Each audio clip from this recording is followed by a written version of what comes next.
tuseme hii ofisi mtu kajitolea kuitengeneza kwa hela zake, yani ofisi ya serikali kajitolea kutengeneza kwa hela zake, inaweza ikamgharimu labda milioni 25 mpaka 30. Ofisi kali mpaka ina toilet za ndani, yani ofisi ya serikali ina meza, ina feni.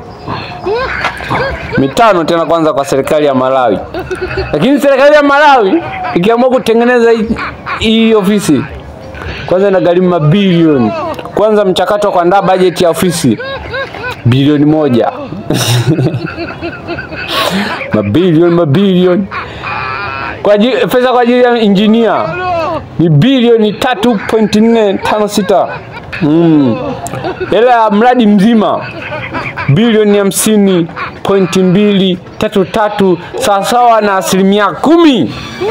5 tena sawa na 10% ya pesa miradi ya halmashauri. Na huo ni mradi wa serikali. 5 tena kwa serikali ya Malawi.